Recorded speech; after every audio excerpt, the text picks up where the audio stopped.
Mission Control Center as a flight dynamics officer on Mercury and a flight director on Gemini and Apollo. Was a key flight director on Apollo 13. He was chief of the flight director's office. Dr. Lunney was the U.S. technical director for Apollo Soyuz in the U.S. and Russia Joint Space Mission of 1975. He led the shuttle integration program and served as program manager for the space shuttle. He was honored with numerous awards, including NASA Distinguished Service Medals, Exceptional Service Medals, and the Medal of Freedom awarded to the Mission Control Team for Apollo 13. Mr. John Stonesifer helped develop special equipment and procedures for the safe recovery of astronauts following water landings. His career spans the early Mercury programs through the Gemini, Apollo, and Skylab missions. His principal duties during a mission included assisting DoD support forces in their recovery preparations and serving as the NASA representative aboard a recovery ship. During the Apollo 11 mission, he also was the quarantine manager and briefed President Nixon on the quarantine process, including the mobile quarantine facility and the astronaut biological isolation garments. And finally, Mr. Milt Windler also served as flight director for Apollo 8, 10, 11, 14, 15, and all 3 Skylab missions. He is known for his work as one of the 4 flight directors, including Mr. Lunney, of the Apollo 13 mission operations team, all of whom were awarded the Presidential Medal of Freedom by President Richard M. Nixon for their work in guiding the crippled spacecraft safely back to Earth. Please join me in welcoming these 3 gentlemen. I'm going to go ahead and turn this over.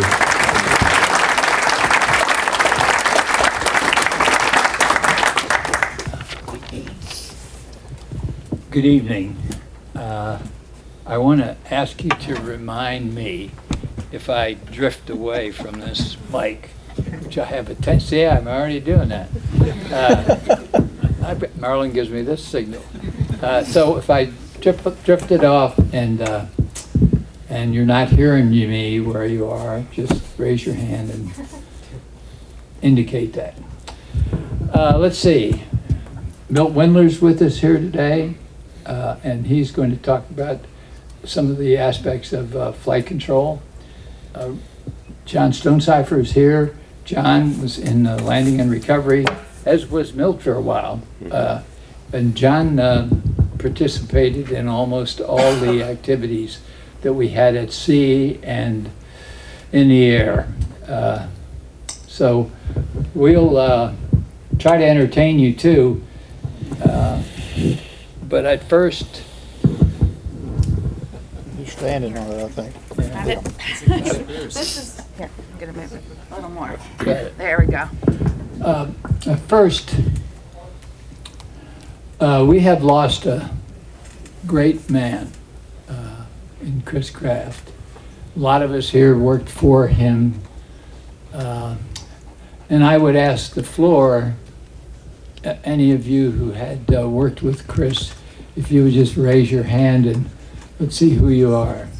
There's guys down there. Yeah, okay.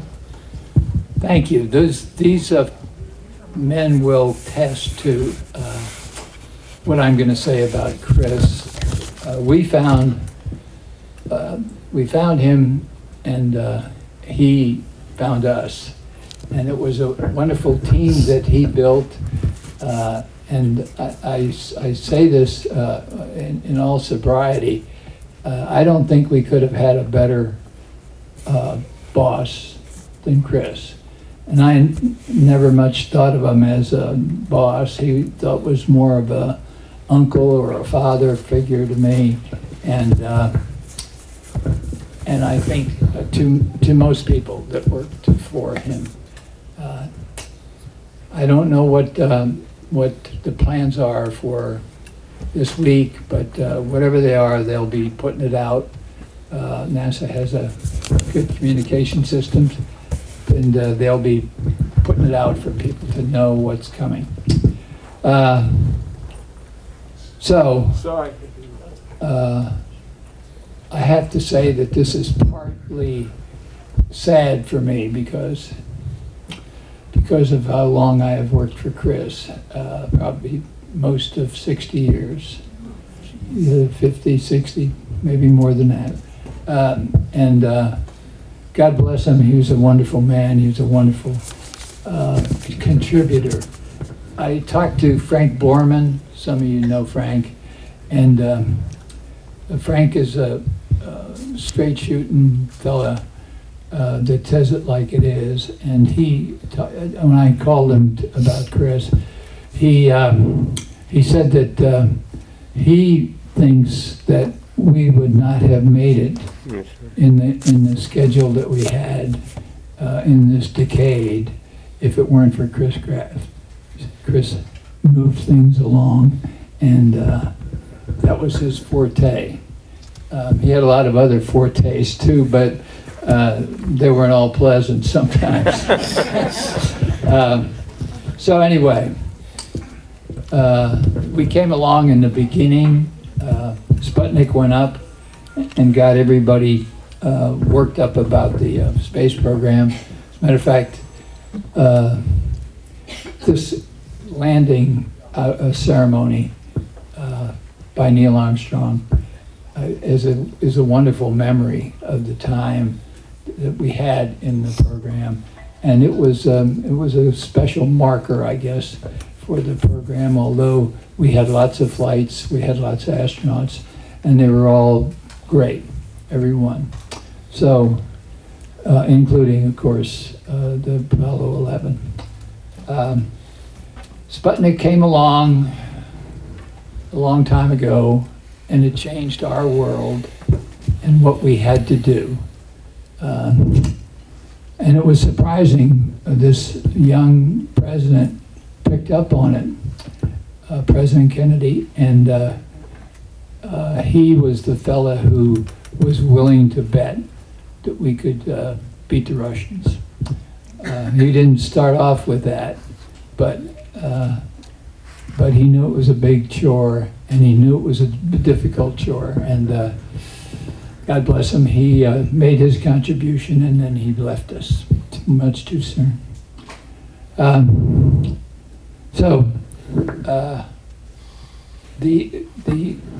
The thing I want to convey to folks tonight is the special breed of people that were attracted to the space program. They did marvelous work. A lot of them lived here in Friendswood.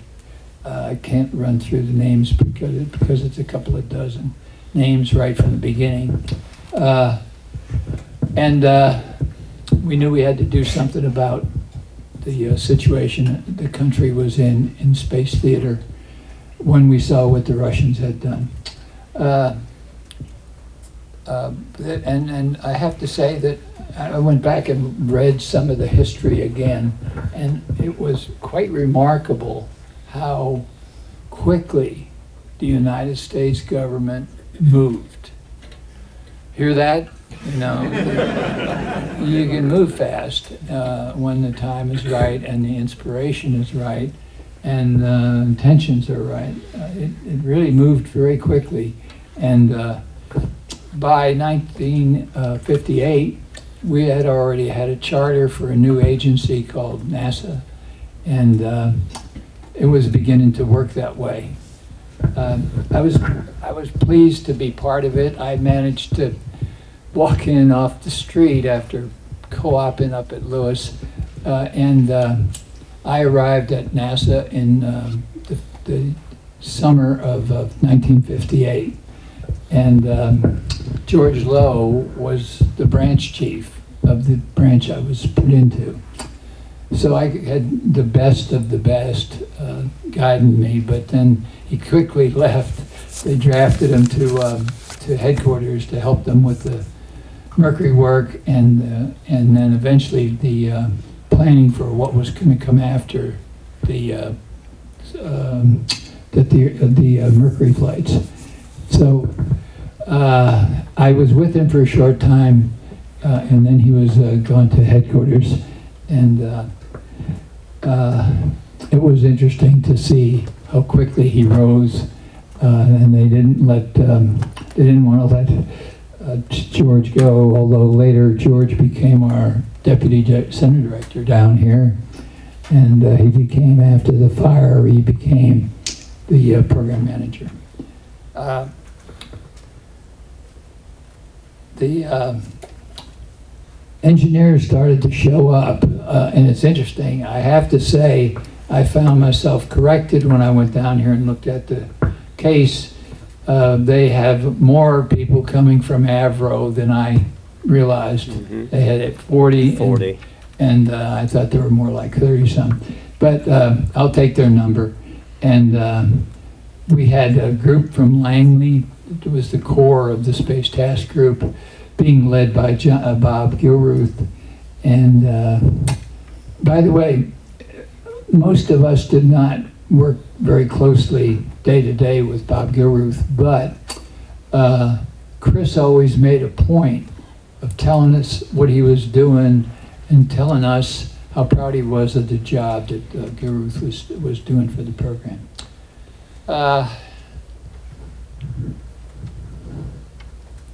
We had another fellow named John Mayer who had worked on as far back as the X1, and he was looking at the plot boards and was one of the first men to confirm that we had really broken the sound barrier. And he was part of the NASA team. He was in charge of the mission planning organization that did so much to make the decisions we had to make easier. And there they are. I would like to tell you about one event that happened early on, and it was an unmanned flight, and it was in 1970, I think. It was a launch of a Redstone, and it was going to shoot a monkey up, or maybe it was not a passenger like that. Maybe it was just a shot of the hardware. Anyway, if any of you have seen this photograph, it kind of sticks with you. The vehicle took off, and we counted down, and it took off, and it flew 2 inches and settled back on the pad and shut down. Yes, it did. And everybody was kind of nervous. I was not in the blockhouse, but I was sitting with the range safety officer. And I was just a kid. I was about 21 or 2 at the time. And the guys were talking about shooting a hole in the tank to let the fuel drain out. So what do you guys think of that? I don't think you would have bought that. But anyway, reason prevailed, and we waited. Because the winds were down, we were able to wait overnight, and then we could get control of the vehicle. Because it was all powered up, and we had no attachments to it. And so it was relatively uncontrolled, sitting there like a fused bomb. And that was my first job and my first experience with rocket flight. I'd seen movies before, but lo and behold, this thing just went. It was a complete change in everything that we planned to do. And I have to say that it scared the hell out of me from where I was sitting. And it also made a big impression. I had been kind of thinking 2-dimensionally about what the future was going to be. And in this case, you know, it probably was really like 4 dimensions and or more.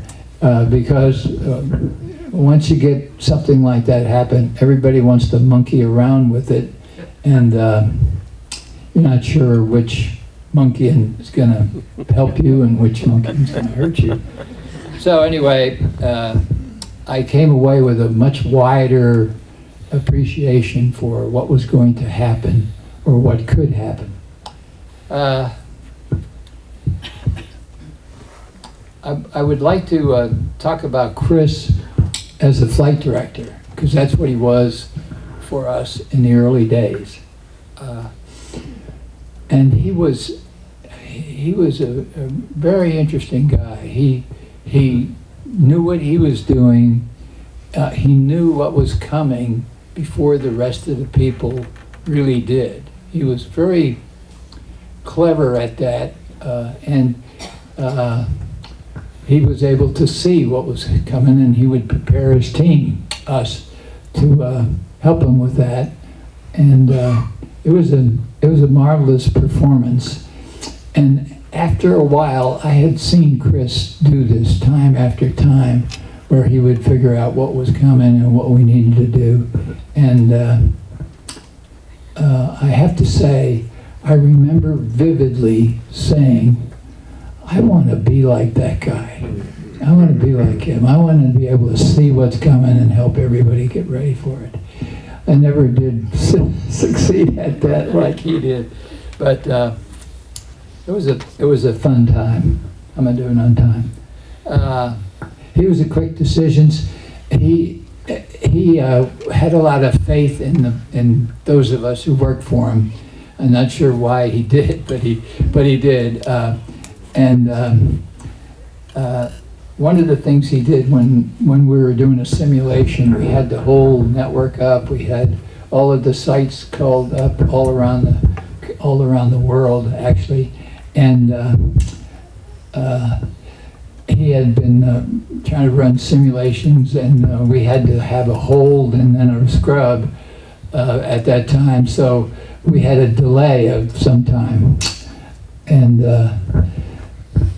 in the crowd was a guy who was an administrative official. I don't exactly know what he was, but he raised his hand when Chris said we were all going to stay out in wherever we were deployed to, and he raised his hand and asked to be excused. He had to get back to work in the States.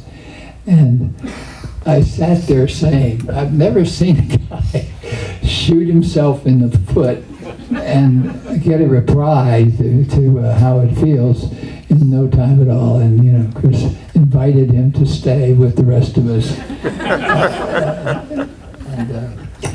Anyway, we had a lot of. Chris really prepared us. He believed in simulations, which tried to present the group of us with a problem, or maybe more problems, and see how well we could work our way out of it. So those were fun, and sometimes they were devilish, but he got us through that stuff, and we worked on the programs, the simulated programs problems that we were handed, and figuring out what to do with them. And I have to say that although we were all a bunch of young guys, it was quick work. We got used to it. We looked at the jobs we had to do, and we liked them all. And we were really busy working on all of the possibilities, and we got to the point where we really believed in the mission roles that we had. They were like a code of ethics for us. How much risk are we going to take for what kind of reward? And Chris loved those. We would have simulations, and most of the time we would have debriefings of them, and they were interesting. At first, people would sometimes try to bluff their way through a debriefing where they were involved, and it never worked. It never worked because he knew what was coming, and he wanted people to get it right. we had more things to do as we went along. We had Big Atlas to fly, and then we did that. John Glenn came along and charged the whole world with what we were doing, and it charged our team with what we were doing. And it was a grand thing to see, and it was equivalent to what we seen here with the Neil Armstrong landing situation. It was a marvelous step, and it was fun to see. My microphone is working, is it? Yes. And then the Russians came back with a couple of flights, and they did that all the time. They always came back with a few things that they had in their pocket, and for a while that bothered me. And then when we got to the Gemini program, we flew 2 years, 10 flights, and the Russians didn't get off the pad. So that was, for me, it was kind of an emotional turnaround or capture of the flag that we had been chasing for some time. And we moved into Apollo, and it went like gangbusters once we got to Apollo. So today's a day of remembrance for those of us who worked with Chris. God bless him. He was a wonderful human being, and I think everybody would back that up. A lot of you are nodding. You worked with him and for him.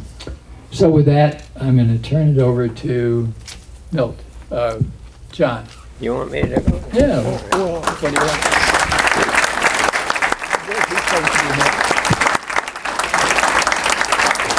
You can stay seated if you'd like, sir. Well, I'll try it. If I have to, I'll sit down. No problem. Old age sucks, folks. Beats the alternative. Yeah, I know. Thank you, Glenn. Glenn, I think I wasn't in the organization at the time, but the story goes about that flight with the monkey. Oh, yeah. Goes up 2 inches. Somebody turns to recovery and says, "All right, recovery, what are you going to do?" What a challenge.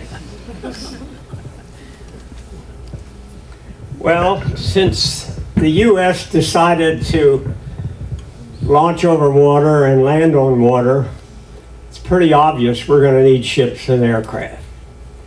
So we began discussions with the Navy, at least my boss, you remember Bob Thompson, went across the water. We were at NACA in Langley. Bob went across the water and started talking with the Norfolk people about ships, helicopters, not so much aircraft with the Navy people. And eventually he went on up the line and worked his way up to headquarters and also to some of the DOD management. And they struck an agreement in 1959, shortly after NACA became NASA. In this agreement, I would challenge any organizations to get an agreement like that today. But it was agreement between NASA and DOD that the DOD would support NASA to its fullest extent and not interfere with the DOD's primary mission of national defense. That agreement is still in effect, and was effect through all of the programs, and even is in effect as they go into the next spacecraft of Orion. They've been working with the Navy, working with the Navy SEALs, doing some of the same things that we did. But in those times, those early times, I remember, and Milton remembers, he was in the landing and recovery at the time. We did all kinds of studies on flotation of the Mercury spacecraft, retrievals. We tried to develop new equipment, lines, nylon lines, hooks, search and rescue type. We didn't have GPS in those days, and what we developed, you'd have to agree, was quite antiquated. So Also, over on the other side of the field, I remember Chris telling the story how everybody started studying orbital mechanics and trajectory analysis and because we didn't know those things in those days. And as you probably remember, we had several suborbital flights. They were fairly easy to recover because they were down along the chain they launched out over the Indies chain, so we didn't have to go very far, and the Navy didn't have to provide many ships. But we decided when we got to the orbital flights that were coming up, we better come up with a plan of how to perform landing and recovery around the world. So we came up with what we defined as primary areas. That's the location that, if all went well, that's where the spacecraft was going to land. We provided our best support in that area, and through the orbital flights, we always had an aircraft carrier at the end of a landing for primary landing. The second type was secondary. If for some reason the controllers couldn't get that spacecraft to the planned landing area, it was an area where we reduced the support, but we had people on standby. We usually had a ship in standby, perhaps in port, ready to go out and make the recovery if it didn't get to the primary landing area. We had aircraft on standby. Usually the aircraft we had were pararescuemen. These are basic people that are trained to parachute to a downed aircraft or somewhere that you need aid either on the water or on land. And they were always on standby, ready to board the aircraft and go on a minute's notice. The other area was contingency, and this was primarily supported by aircraft that we called upon to be spread around the globe so that we could call upon the aircraft to go in and drop their pararescue men. They were EMTs and parachutists to provide support until we could get some kind of aid to them. And it worked real well, and I'll give you a few incidents where we didn't make it to the planned area, but our DoD support people were excellent. People on standby could react very quickly, and it went quite smoothly. With all of these aircraft and ships coming from around the world, we did not get the same ships and aircraft for each mission. So you can imagine, for the number of ships and aircraft that we utilized throughout the programs, it meant a lot of traveling, a lot of training, because every time we got a new support force of some kind, it required our people to go out and train them on how to handle the spacecraft, what to do in an emergencies, and be able to help in any way that we needed. And we got around to Glenn's flight after several of the suborbitals. Well, let me explain a little bit about how that the contingency or the secondary worked, and the great support we got from the DoD. On Carpenter's flight, these folks will remember it, Carpenter landed 250 miles away from the planned landing area. This was down along the West Indies. So it was too far for the aircraft carrier to get there within a reasonable amount of time. And it was too far for the helicopters that we had on board. We had been using the Marine helicopters throughout the Mercury program. And at this point in time, it was beyond the range of these helicopters. Fortunately, when we go out to sea, we always play what-if games. What can we do if there's a man overboard? You have to use the helicopters for that, or if one of the engines fail. So we reviewed the whole process, and aboard the ship, as a surprise to everyone, was a new squadron of newer aircraft with longer range, more lift capability, we went, a couple of us in NASA, got with the squadron commander and talked to him about it. He said, well, get your swimmers over here in my helicopters, we'll get down there. We went to the Admiral. Believe it or not, the Admiral said, if you think you can do it, go to it. So they got down to where Carpenter landed. And fortunately, the aircraft had been alerted. They got there. They were swimming at the spacecraft. And there was also a seaplane there ready to land, came out from the flight. And by then, the helicopters got there to pick up Carpenter. And in about 10 or 11 hours, the ship got there to pick him up. We transferred over, and the destroyer picked up the spacecraft. So there's an example where the DoD, they were excellent throughout our program. So we come to Glenn's flight. Can you imagine 20 ships spread across the Atlantic in case we got into trouble during Glenn's launch? It's 3 orbits. At the end of each orbit was an aircraft carrier. I mean, that is truly support. Of course, we learned a lot, and you people learned a lot to be more successful. We didn't have to use that number of ships. We went down from 12 to 10, and eventually, for example, out on Apollo 11, some of the Apollo flights, we had just a destroyer and an aircraft carrier, and perhaps the aircraft on alert around the world.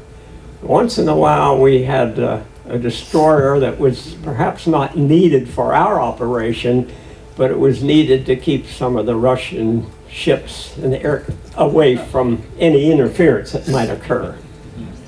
They always advertised as fishing boats, but they were rather large with lots of antenna, so they were more than fishing boats. Well, we worked our way into the Gemini. Gemini 3 was 3 orbits. I'll never forget this, when escorting Grissom and Young from the helicopter, Grissom turned to me and he says, they'll never go 14 days in that thing. But yes, we did.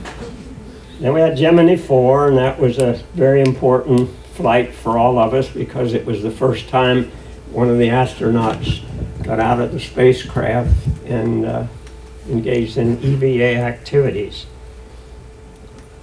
Gemini 8 then was another one, again, a good demonstration of the Department of Defense support to our program.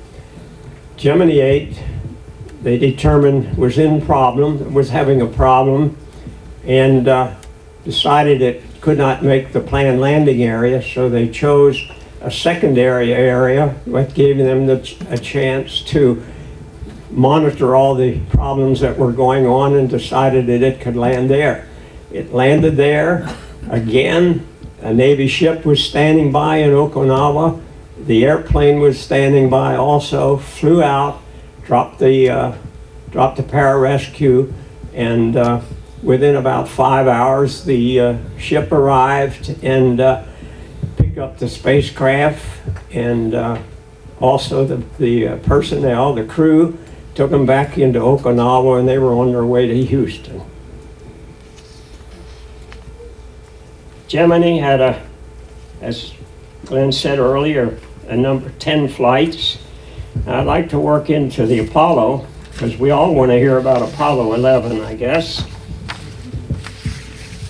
There were several unmanned Apollo flights that tested some of the systems, and also some of the heat shield problems or capabilities. Apollo 8 was quite urgent in the schedule. It was a special flight. It was one that the folks at NASA got together and decided we needed that flight in order to reach our objectives with 9 and 10 to land on the moon on 11. Apollo 8 was a flight that was going to occur over Christmas. The landing was in the Pacific. The planned landing area was in the Pacific. Remember, the Vietnam War was taking place at that time. was concerned within NASA and the Department of Defense about asking the DoD to supply ships and aircraft that perhaps were being utilized in the Vietnam support area. So we had a 2-star general that we worked with for our support. The Pacific was Admiral McCain, a 4-star admiral. So here you can imagine a 2-star general going out to the area and asking for support of his ships and so forth. Some of them coming off the line from support in Vietnam. The 2-star general didn't want to go out and ask the 4-star admiral, so he asked Chris to go. Chris, of course, took on any challenge thrown at him. He gave the briefing. The story is, he said, I never saw so many generals and admirals in all my life. He gave the briefing. Admiral McCain, who was a World War II hero, John McCain's father, stood up. Young man, that was the best briefing I've ever heard. He turns to the group, give this man what he wants. And believe it, we got to support. I thought, uh-oh, we're going out to sea at Christmas time, hear these folks on the ship and supporting aircraft.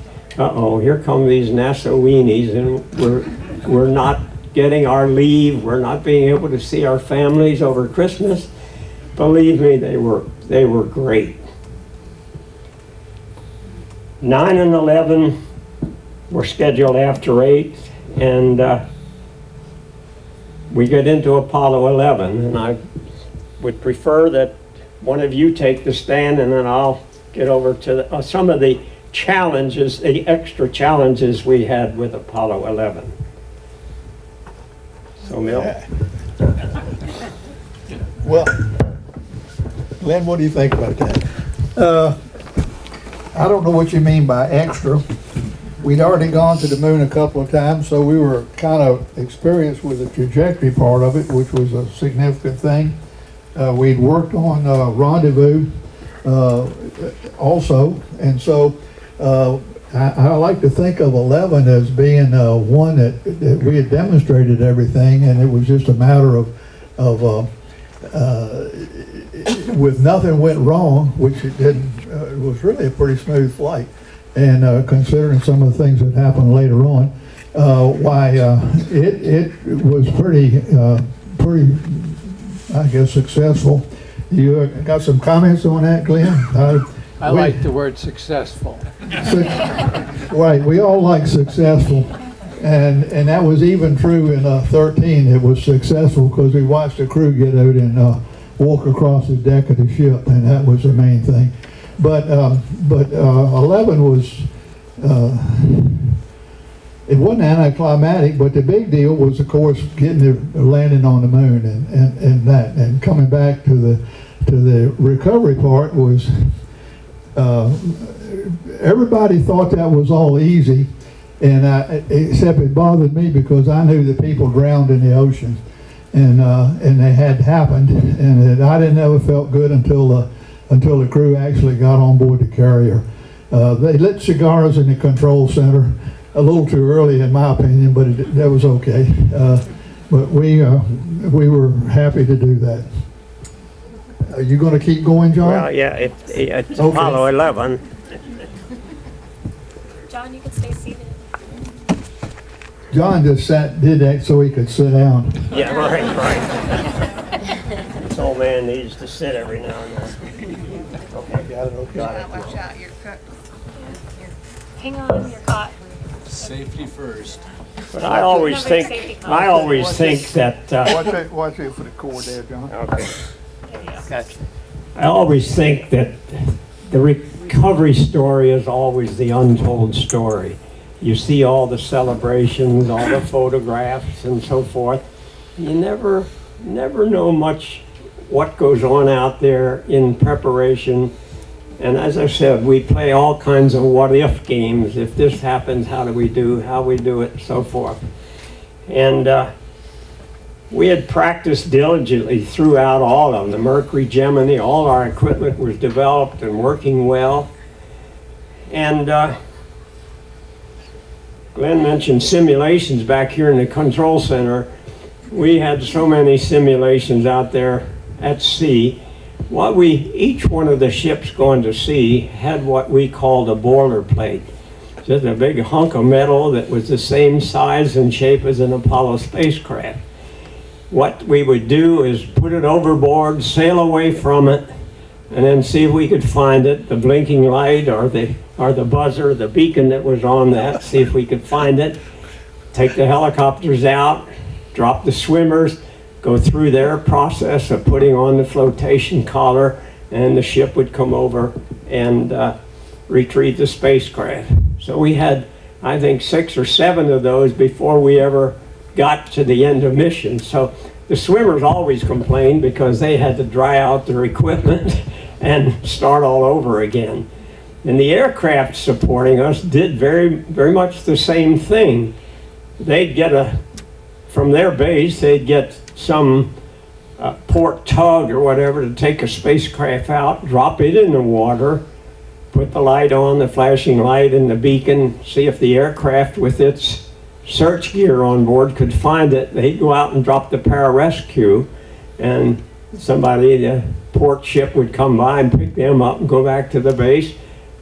You get a new ship the next time around, they do the same thing. So Apollo 11, we were quite prepared for it, and the added challenge of the quarantine and the fact that the president was going to be aboard the ship. You think that might be easy. Well, it was fun, but there were a number of cautions. May I have that first slide? This one? As I said, we were prepared in all aspects of recovery. Remember, the ship, we had to execute the isolation and quarantine the second they hit the water, because we were part of this 21-day quarantine that had been set aside. So what do you do? How do you handle this situation? So in that first slide, this is what I had to brief the president about, that he could not meet the astronauts at the helicopter, and we would work things out with the Secret Service about his care and welfare while he was aboard ship. So I explained to him the whole procedure, the swimmers dropping to the spacecraft, doing everything that they had to do to make sure we were isolating the crew and any of these so-called harmful pathogens that might be brought from the moon. So anyway, that was my briefing to him. I want you to look at the hands. Anyway, I was telling him about the 2 individuals that were going into the spacecraft, the doctor who cared for the astronauts and the engineer that would keep all the systems working. He puts his hands on his hip like this. Perfect. When I was in the Navy, I never volunteered for anything. So anyway, let's go to the next one. Well, the spacecraft landed. It was rather dark. It was going to be daybreak. And I explained to Chris before we left that, he always asked, are you guys ready? I explained to him, well, it's going to be dark, but we've practiced nighttime retrievals, and we were well prepared. He said, Stonesifer, I don't want anyone in the water until daybreak. Yes, sir. And fortunately, the helicopter is a slight altitude. Their daybreak is a little earlier than it is for us on the ship. And I see many pictures of all of these sessions that are occurring, and I see this 3 parachutes coming down with the spacecraft. Believe me, most of them are not the landing of Apollo 11. There's only one in existence, and it's fairly faded. And I remember my first view was the spacecraft in the water in its what we called stable 2, which is flotation. We had 1 and 2. 2 was basically upside down, and then the flotation bags come out and inflate and bring it up to number 1, the upright flotation. And it was rather dark for those pictures. Next. Well, anyway, let me go to the next one. I can explain that. Here you see the spacecraft. Notice the one side that's more burned than the other side. The flotation bags are up, so the spacecraft is up. The first action out there was that we had 2 swim teams in the area in the helicopters.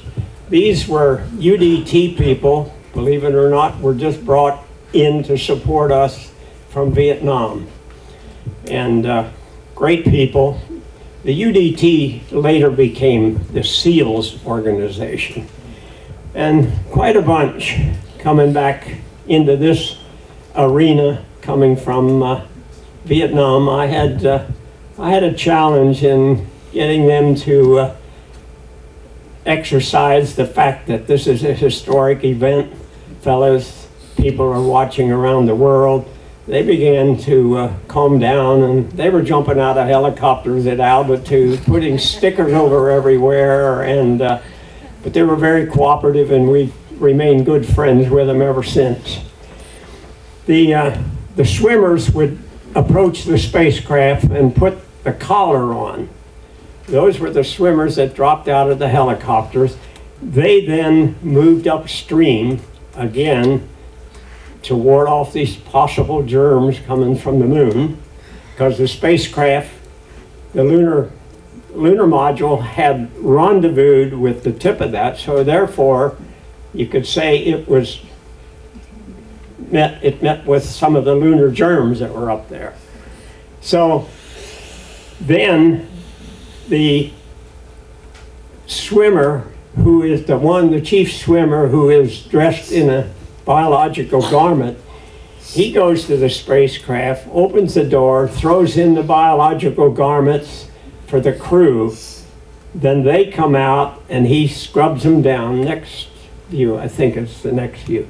He scrubs them down and scrubs area around the spacecraft where the door was open, and also there's a port up on top that he had to spray around that area.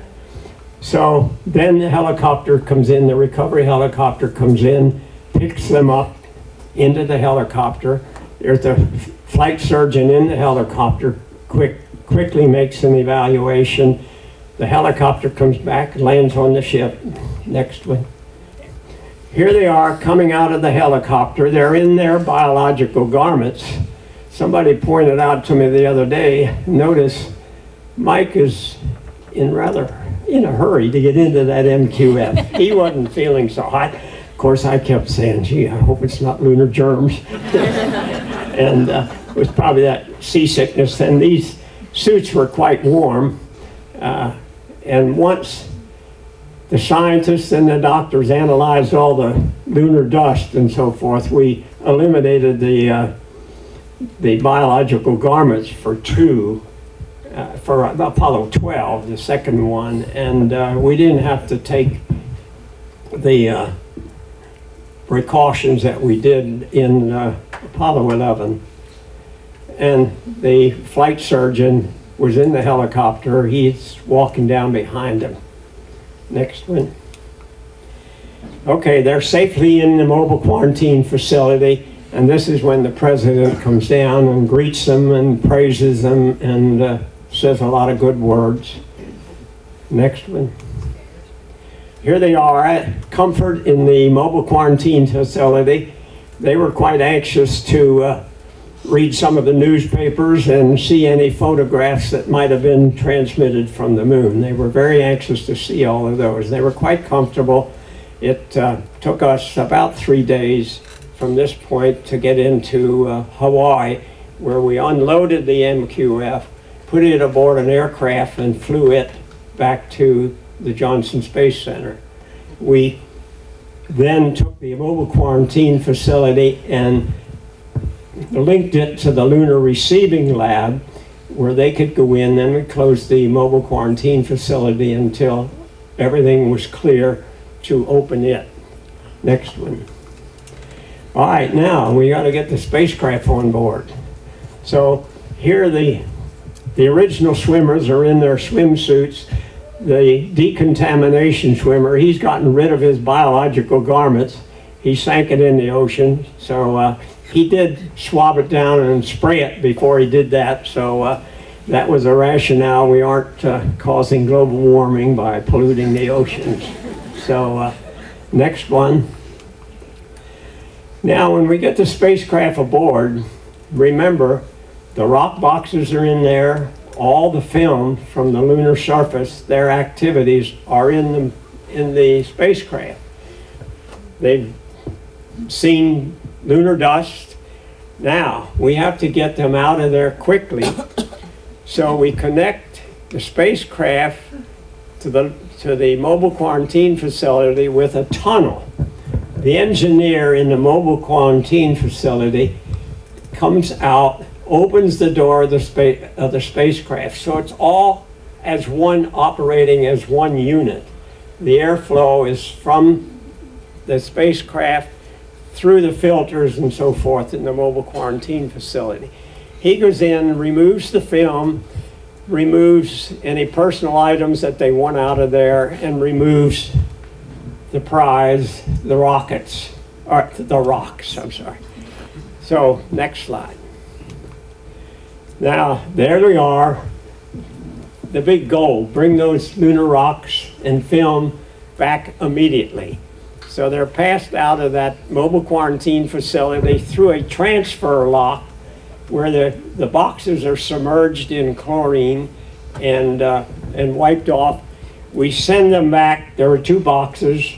We send them back 2 different planes, 2 different routes, and this is the delivery at JSC. Long, several days really before the astronauts arrived. Next slide. The mobile quarantine facility was built also to be loaded on an aircraft, checked into power and so forth. This is the team that supported Apollo 12. They were in training throughout Apollo 11, and that was the group that then did the Hornet plus 3 was the motto that the captain had come up with, Hornet plus 3.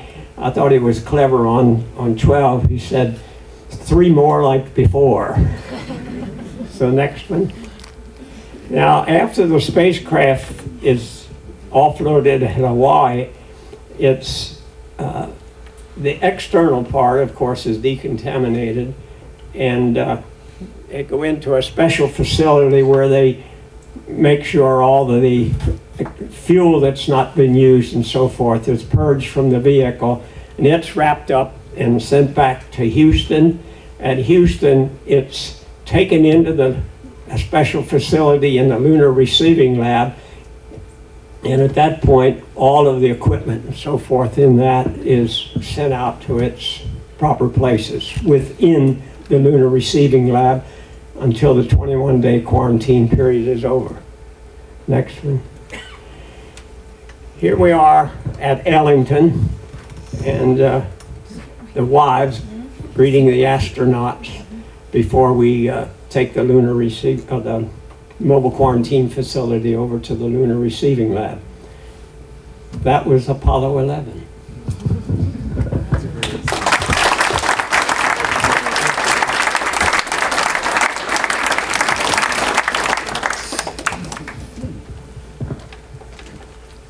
Okay, I'm going to take a real chance here, and I'm going to ask y'all to stand up for 5 seconds and then sit back down, please. When I count and see how many are still left, it'll be interesting.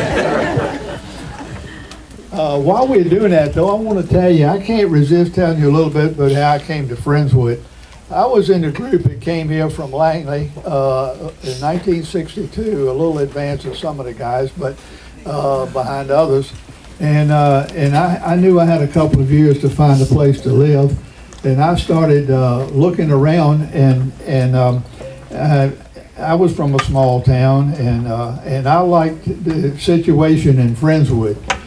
Went into Al O'Farrell's place, and they had their motto had to do with shamrocks, and I thought that's got to be lucky. So anyway, Friendswood was a small town. I grew up in a small town. It had good values.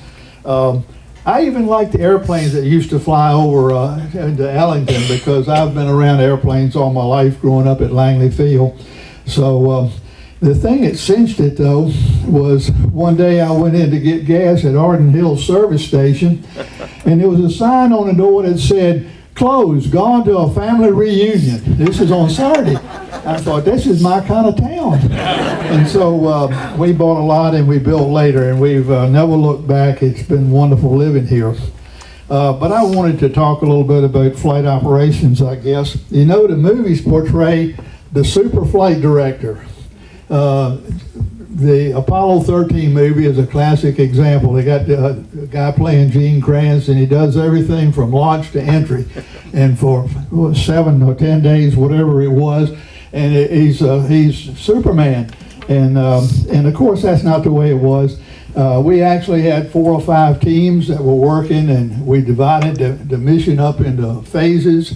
Launch being one, the area of going in, or the action of going around the lunar orbit.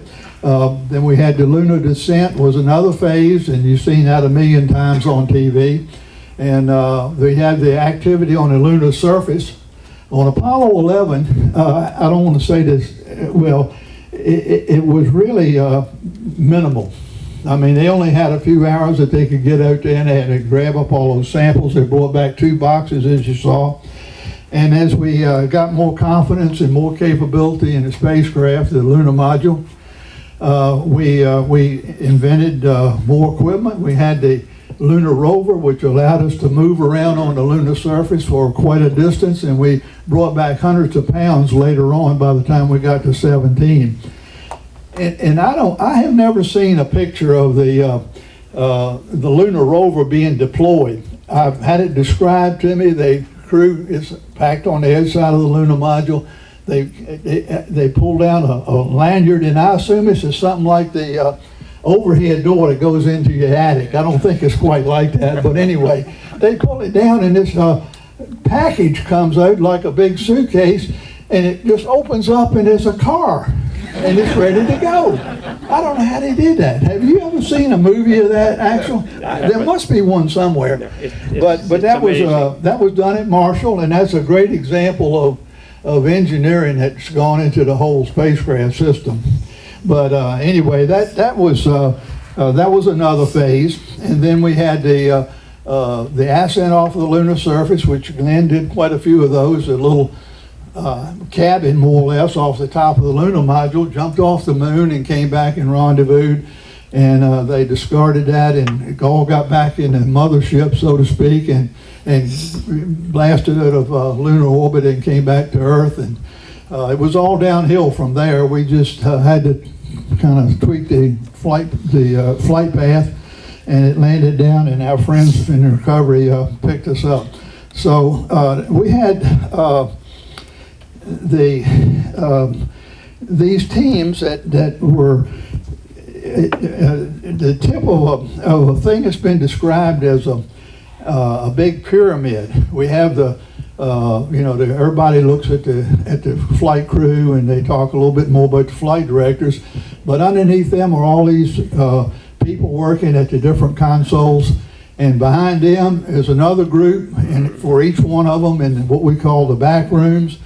Further on, there's another group supporting them, and it turns out to be thousands of people, literally. And especially when Apollo 13 came along, these people all assembled and started working on a problem. But the mission is the culmination of months of work, normally. And all these people, hundreds of people are working to build a flight plan. They're also building their hardware, and they take great care with that. And when I think about that, and I think about Friendswood, I think about how many of them were our neighbors. I drive around my neighborhood and I think, well, Chris Perner lived over there. He was part of the crew training. Arnie Aldridge lived over here. And Mac McCoy is on this street over here. He was a Link simulator guy that did the simulation. And on and on and on. And these are all people that are our friends and neighbors. And I guess I'm impressed by that.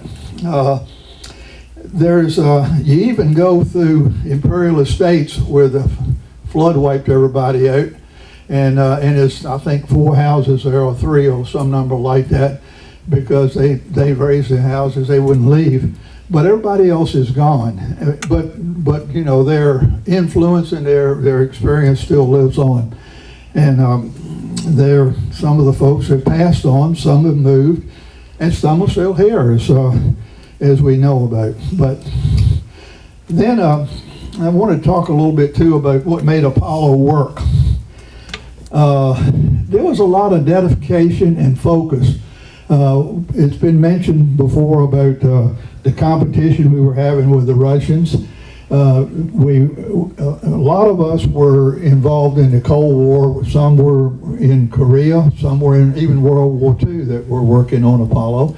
And we were in real strong competition with the communist system, and maybe still are. But in any event, it was really a kind of a holy grail kind of thing, and we were all dedicated to that. We were focused on what we had to do. Glenn has already mentioned that Kennedy gave us a mandate to do that. It was a finite goal that you could get a handle on. And so we were really prepared to deal with that, and we did. There was a lot of attention to detail as we put the spacecraft together. I mentioned all these hundreds of people, thousands of people that worked on it, and I think they all felt like they were a part of it, and like they were building something that they wouldn't mind going in themselves. And that was their approach. Another thing was they were willing to listen to ideas. The management was. We talked about Chris and some other people there, and they were willing to accept ideas from other people. It wasn't a kind of a thing where somebody says, well, I know how to do this, we're going to do it my way. They listened and they improved things. I heard one guy, I didn't hear this, but I understood that some old-time civil service person that was assigned to NASA from another agency came, and he said he was amazed that how little backbiting and turf defense and that kind of thing, which is unfortunately kind of typical, I guess, in a lot of organizations. But there wasn't any of that. It was all of what can we do to get the job done. And it doesn't matter who gets the credit. Somebody, I don't know, says this, it's a quotation that I don't know if it's true or not, probably an internet thing, but somebody said, you can do all kinds of things if you don't care who gets the credit. And if somebody knows who that's a quote from, let me know later. But we were also willing to learn from the mistakes that we made. And there were some of these. Almost always when you're dealing with problems in an airplane, or probably in the ocean too, but in space, nothing hardly ever happens because of one thing going wrong. It's usually a culmination of this and this and this that all happened. And Apollo 13 is a classic example, I guess. There's about 4 things that went wrong with that. We made a mistake early in the design when the specifications were changed, and it slipped through the crack about the change from 28 volts to 65 volts. Later on, they didn't change a component that should have been changed. And so it went on and forgot to remove a screw, which resulted in the oxygen tank dropping during a procedure and getting bent. So one thing led to another, and it wound up with a, y'all able to hear me? Okay, thank you. We wound up with the explosion, but we have had a continuous evaluation of what we were doing. Kraft and Gene Kranz, they had a thing called lessons learned, and Glenn mentioned about how they debriefed, and you had to confess your mistakes if you made some, and most everybody in simulations, that is, and even in a mission later on, we after a mission they say, well, we did this and this was good and this wasn't good, we ought to improve that, and that kind of thing just keeps making you better. And they say stupidity is doing the same thing over and over again and expecting a different result. Well, we did not do that. And then some of our friends and neighbors here are part of the simulation exercise that we did. Glenn alluded to those too, and so did John. But simulations were very interesting. They were fun in some ways. They were pretty stressful. It turns out that the simulations were worse than the mission, except for Apollo 13. And we did some things that in there that we didn't know we could do. And there were some cases, there was a lot of discussion about them, and he said, well, you sim guys got all this wrong. It doesn't really work like that. And they looked into it and found out it did. And they modified some of the systems because of that. I don't know how many of you have had a chance to go in a new mission or the restored Mission Control Center, but if you do, your attention is directed at all those consoles out front, and they got interesting relics on them, ashtrays, for example, that you don't hardly see anymore, I don't guess. But anyway, government issued ashtrays, but big yellow amber things.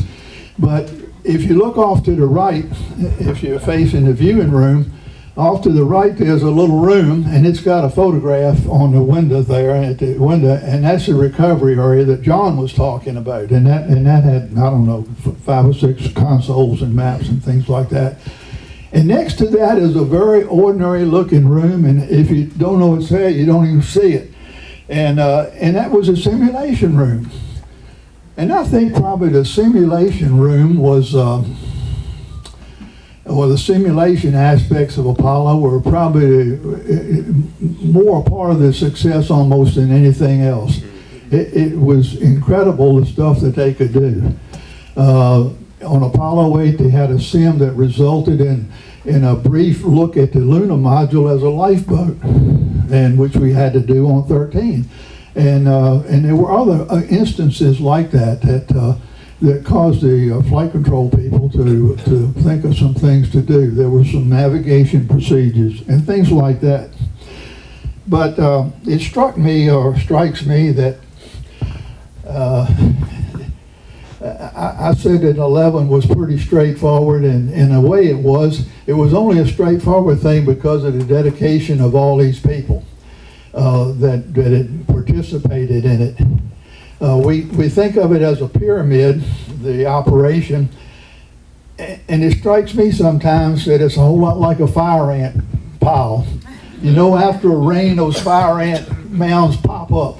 And I'm thinking, that's a lot of little dirt there, and those ants are bringing all that up a little bit at a time.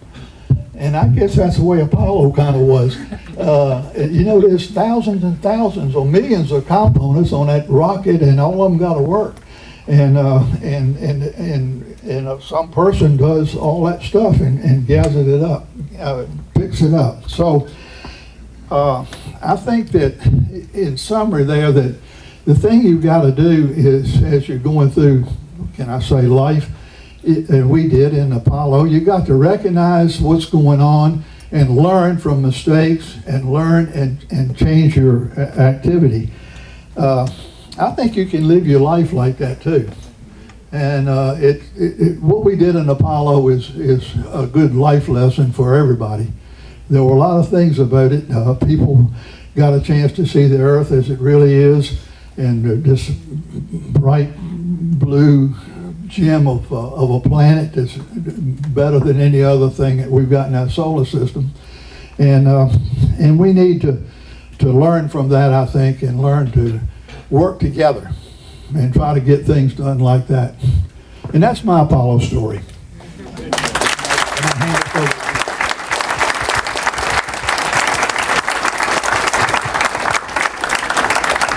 you. Very good. Well, I will sum up. You might ask, and other people have asked, how did you guys do this? We tell them that it's all the things that Milt just said and John just said that made it work. But it was also a surprise to people who come and visit the center that the people who did the job, and when we landed on the moon, the core of the control center, the operators, not some of the peripheral stuff, but the operators, had a average lifespan, an average age, thank you, of 27 years. And 27 years. So we had 27-year-old youngsters in the control center, and they did a remarkable job. And more credit to them. There's another thing I would say. We had also a marvelous set of people who are our bosses. I talk about bosses, but we had a boss named Kraft, and he was not a boss exactly. He was like a comrade that was there to help us when we needed help. And as a matter of fact, it's easy for us to look back now and say that we had a terrific set of managers, and one, they gave us what we needed, and they only asked in return that we would give them a good mission. And we went past that. We went to the point where we tried to give them a good mission on everything that we did. And it was a very constructive situation that we had working for us. We had youngsters in the control center. We had just the right seasoning in the management team that we had, and they were absolutely terrific, and they never did anything but support us. I remember at Apollo 12, we got hit with lightning, and it was a scramble for a while. What the hell are we going to do about that? And it took us a couple of orbits. Once we got on orbit, we took a couple of orbits to be sure that the systems were working on the spacecraft. And we worked on that for a while when the vehicle was still in lunar orbit. And Chris came down, and Jerry Griffin was the flight director, and I was sitting with him. I was riding shotgun in case he didn't see any enemy. I was there to help him. But it was such a beautiful thing to see. Chris came down, and he put his hand on Jerry's shoulder and said, "You know, Jerry, we don't have to go to the moon today if you don't think we should go." And he walked away. He walked away. And that's what he said to Jerry Griffin. We don't have to go to the moon if you don't think we should. Terrific. And that was the kind of environment we lived in. And it's too bad we can't replicate that all the time, but we were proud to be part of that in its day, and maybe it will all be used again to its max extent. God bless you guys. It's good to see you all here. Friendswood has long been an image to us. We raised our family here, and Jenny's here tonight, and we had a wonderful time doing it. And besides all this stuff we talked about and all the fun we had with it, we had another round of life having to do with the family, and everybody here enjoyed that to the max. And I would say goodnight to you. Please say a prayer for our boss, Kraft. He's a wonderful man, and it was a wonderful job that he did. Thank you very much. Thank you.